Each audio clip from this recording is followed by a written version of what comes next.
नमस्कार मित्रों, मैं मुस्कान गर्जना न्यूज़ के सोच और समझ कार्यक्रम में आप सभी का स्वागत करती हूँ।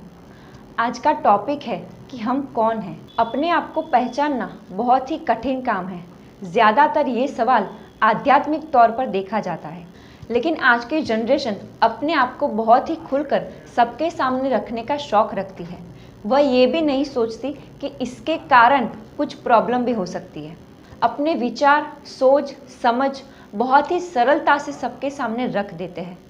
WhatsApp, Twitter, Insta, Facebook, social media पर अलग अलग तरीके से अपने आप को पेश करते हैं। ये भी नहीं सोचते कि अकाउंट में पेश की गई पर्सनल इंफॉर्मेशन का कोई दुरुपयोग भी कर सकता है। कभी कभी फेसबुक फ्रेंड्स, इंस्टा फॉलोवर्स इस इंफॉर्मेशन के ज़रिए क्लोज आते हैं और धीरे धीरे एक दूसरे की ज़्यादा से ज़्यादा इंफॉर्मेशन प्राप्त करते हैं। उसके बाद कभी कभी मुश्किलियाँ शुरू हो जाती है।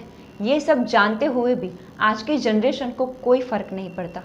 ये जनरेशन खुलेपन में बिलीव करती है, जैसे कि पहनावा, रीत बात, चाल ढाल, वाणी विलास। जो बातें हमने अभी आपको बताई वो सभी के ज़रिए यूथ जिंदगी का आनंद लेना चाहती है। अगर आप कहेंगे कि ये पहनावा आपके लिए ठीक नहीं है तो तुरंत ही जवाब आएगा कि क्यों, मैं ये पहनावा क्यों नहीं पहन सकती या पहन सकता।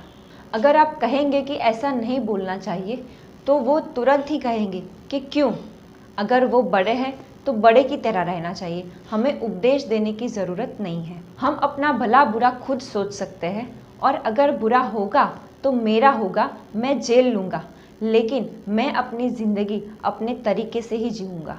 इस जोश और जुनून में कभी कभार अपनी ज़िंदगी को दोज़ख बना देते हैं और उसका श्रेष्ठ दृष्टांत है आर्यन खान। उसने अपनी ज़िंदगी अपने तरीके से जीने की कोशिश की। उसने अपनी ज़िंदगी बर्बाद तो नहीं की, लेकिन कम से कम कठिन ज़रूर कर दी है। संजय दत्त ने भी बार बार अपनी ज़िंदगी बिगाड़ी और उसे संवारने के लिए सफलतापूर्वक कोशिश की, लेकिन सब संजय दत्त जैसे भाग्यशाली नहीं होते।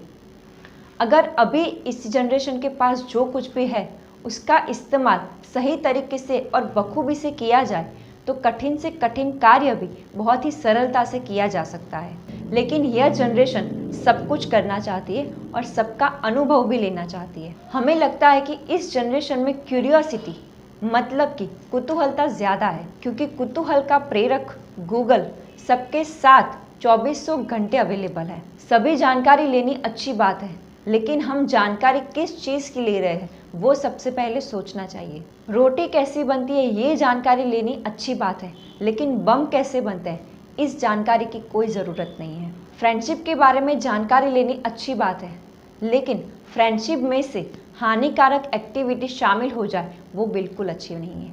लेकिन मैच्योर होने से पहले कुछ जानकारी न हो वही बेहतर है। लेकिन आज के बच्चे जल्द ही बड़े हो जाते हैं, अपना बचपन खो चुके हैं। बचपन में ही मुग्धा अवस्था में पहुंच जाते हैं और मुग्धा अवस्था में से युवा अवस्था बहुत ही सरलता से पार कर लेते हैं।